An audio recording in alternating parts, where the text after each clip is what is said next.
we're here today to talk about Blu-rays. And last episode, what we talked about were action movies and just like the stress of the holidays and, you know, financially and just like with work and everything. Like, these are trying times, and it's like, let's be honest about it. I don't want to just talk about Christmas movies and like, you know, these are the Christmas movies you need to watch because like, you know, that's all about the spirit, and I get it, but there's about nicer YouTubers than me for it. Because today we were talking about getting out some of that stress. Today, what we're going to talk about, 5 tips to grow your Blu-ray collection. It's the holidays. There's a lot of sales. A lot of people are going to be getting a lot of presents hopefully this year, and you know, a lot of film people, this is the time where they reevaluate where they want to take their film collection to 2021. Some new young lads are probably going to want to come in and want to buy some movies, but they don't know where. There's so many times I've seen in Facebook groups where the people are just like, hey, I'm new to this group, I'm new to this, you know, this label, I'm getting into them, where should I start, what should I buy next?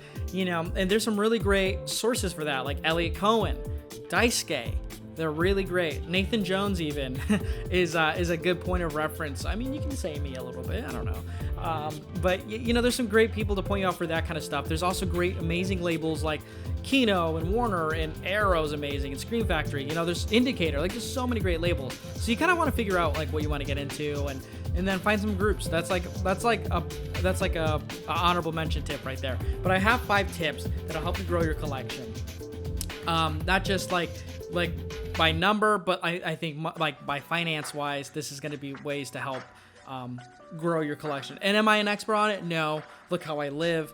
But I think throughout the years I've gained such great knowledge on how to, you know, buy Blu-rays, and I've done some of my own kind of tips and tricks on how to do it, and I'm pretty happy with where my collection stands. So let's just get into it. My first tip I got to give to people is whether you're a veteran or you're new, this is what you got to know. You need to buy what you love.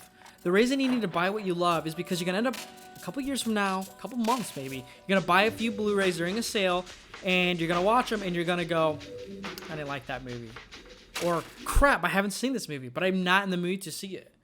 These are early signs of movies you're not going to want to buy. I mean, you're going to be like, hey, like, I kind of want to come and see on Criterion, and it's like, you're not going to watch that more than once, and people are going to be buying it, and like, I get it, supporting the collection is great, but sometimes there's certain movies you don't have to own. Sometimes these harder movies are well done, they're fantastic, but you can stream Come and See on the Criterion channel. You can stream Solo. You can rent them, you know. Netflix DVD was a great source to go ahead and look out these movies. You got to buy what you love. Don't just buy movies because of a label. Even if it is like like an Arrow or a Screen Factory or something like that. Sometimes maybe just getting the standard Blu-ray is the better choice for you. You know, it just depends. You got to know what you love. Like, what's the genre you like? What's a label you like? You know, like, does packaging matter or does video quality matter? You know, these are things you need to figure out.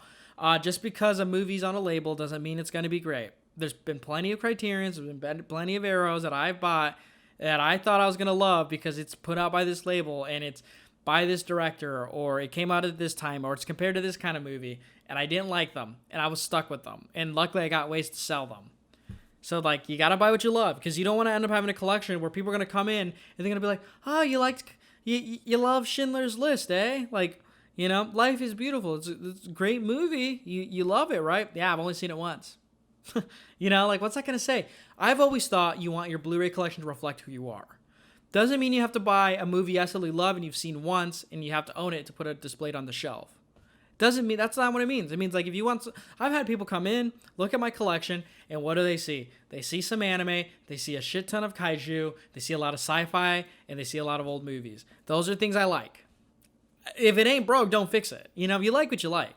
Now, if they're not, I'm not trying to like diss on people who like buy a lot of these movies that just come out, or like these exploitative movies that are hard to watch, or they're just really powerful. Like, I get it.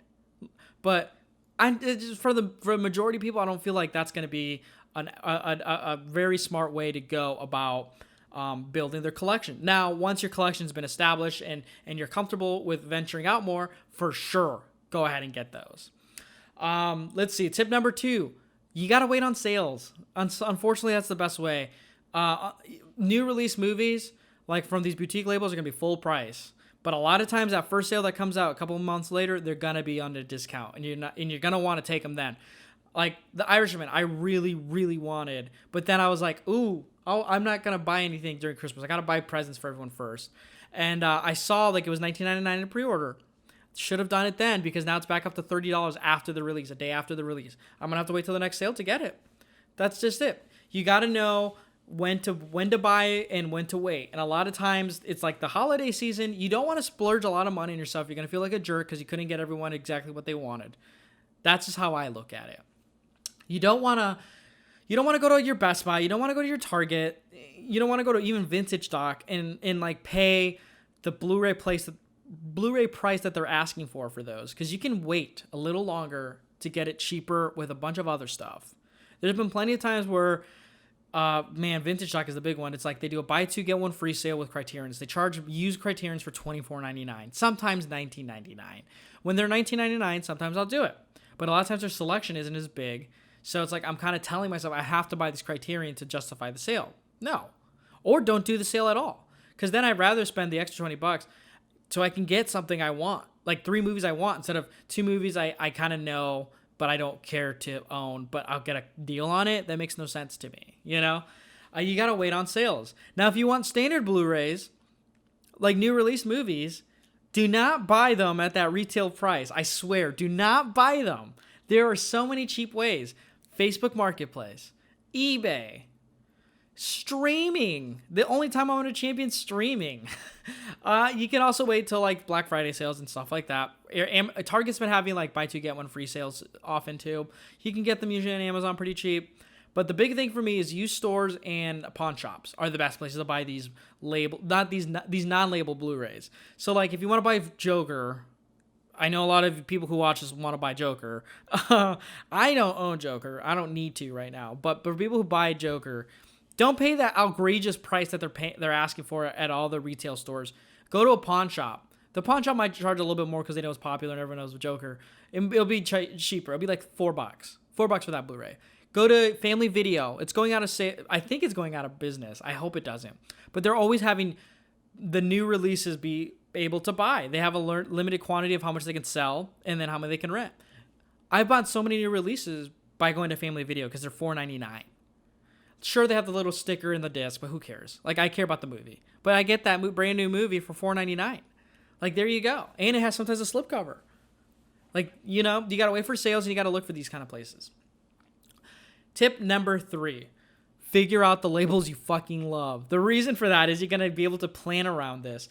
I love Arrow. That's my favorite.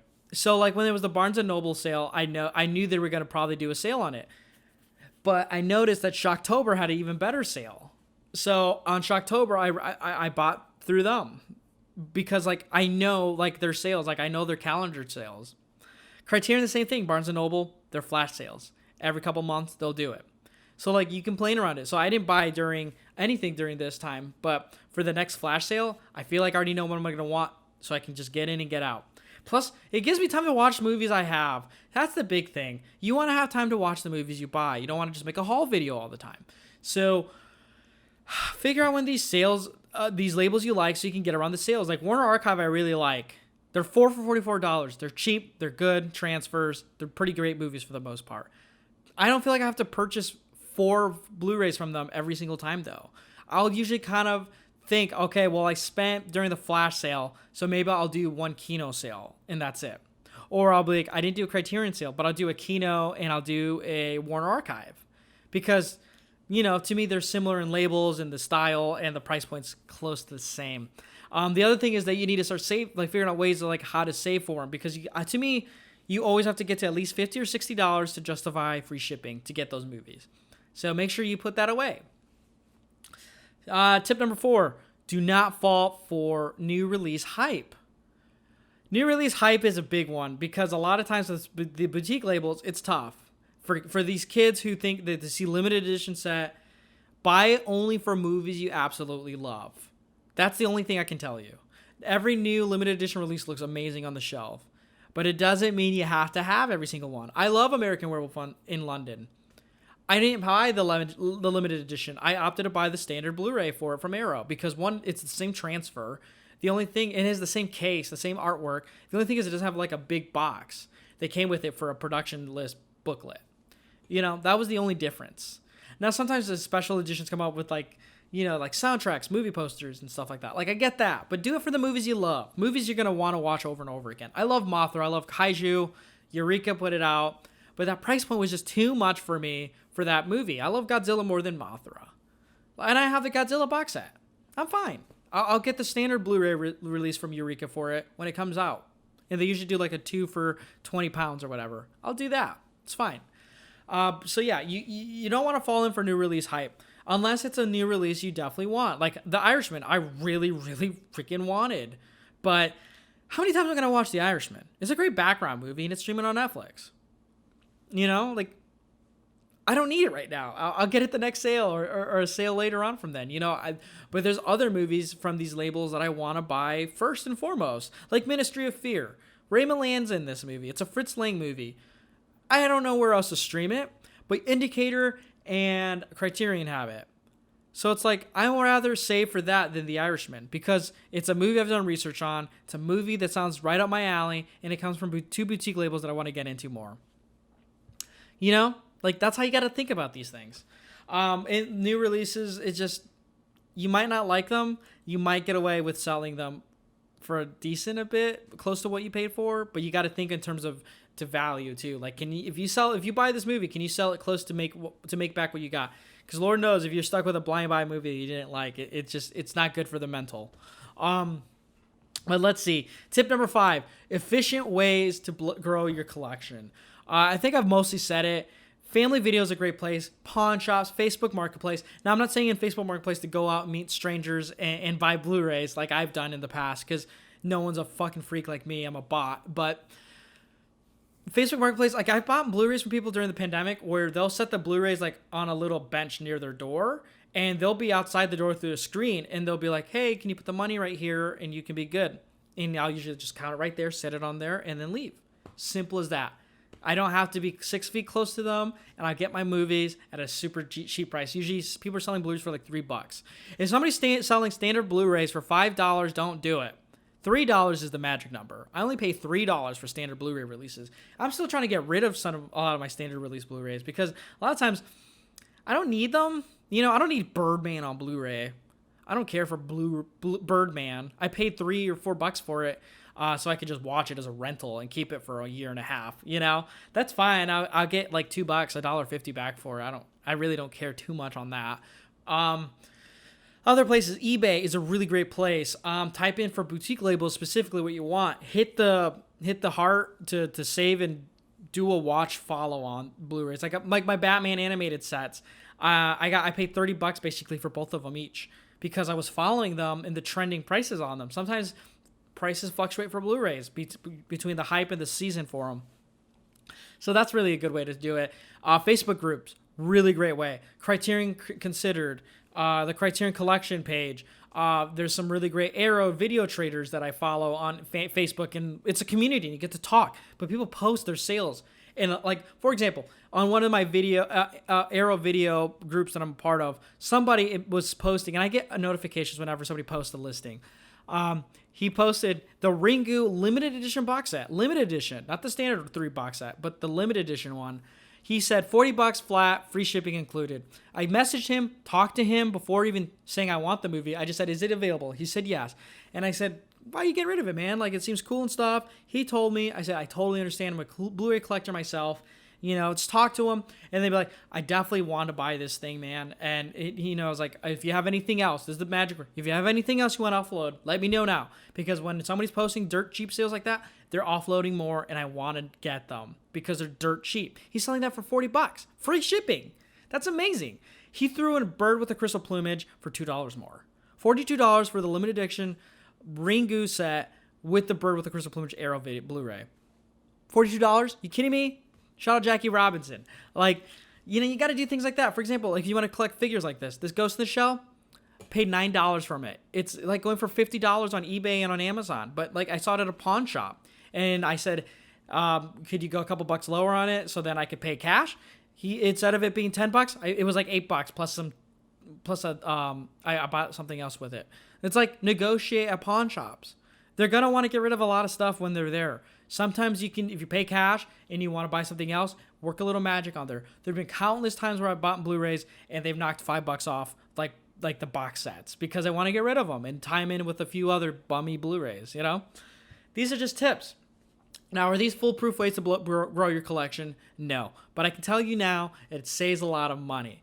Like, for example, you buy a Disney Blu-ray, it's fucking outrageous. That's basically where I went on this crusade of buying used and finding ways to buy them used. I'm a fucking fiend on my phone, always looking for deals. But with Disney, it was the big one. I did not want to pay $22 for Finding Nemo. So what I did was I went on Facebook Marketplace. Local people in the area who have kids, most likely, are buying these movies through the Disney Movie Club or however else they're buying. Or maybe they're being suckered into buying the new releases from Best Buy and stuff. Horrible idea. They're selling it for like $8, sometimes $5. I bought once 8 Disney movies with slipcovers, like the Signature series before too. I paid like $5 for a couple of them before. And it's like all my Disneys are all used because like I refuse to pay new price for them. And a lot of times people just want to get some sort of their money back. So that's when you come in. So these have been my top 5 ways to grow your Blu-ray collection and also save some money along the way. I don't think I'm going to do things often like this because I feel like a jerk, but hey, stay rich, my kings and queens who are collecting. And if any of these tips help you, please let me know down below. If you're interested in that Irishman poster, let me know. But yeah, drop a Mad Lag like, comment down below. You should really think about subscribing so you can get more content like this. We're going to do more Blu-ray videos. I know I said we were going to talk about superheroes, but I really want to put this video out to give tips for the holiday season. But yeah, we'll do a superhero thing soon. And I definitely also want to do a comfort movie video. So if any of those things sound interesting to you, drop a like down below, comment. Also, if you love hearing my voice, you should follow my podcast, Inside the Sequel, where we talk about sequel movies that don't get enough recognition. It's on Spotify, YouTube. I upload it here to YouTube, but it's on Spotify, iTunes. The links are down in the description below. But yeah, that's been today's video. Remember, if you're not finding financial ways to grow your collection, do you really care about those movies? Anyway, we'll see you next time.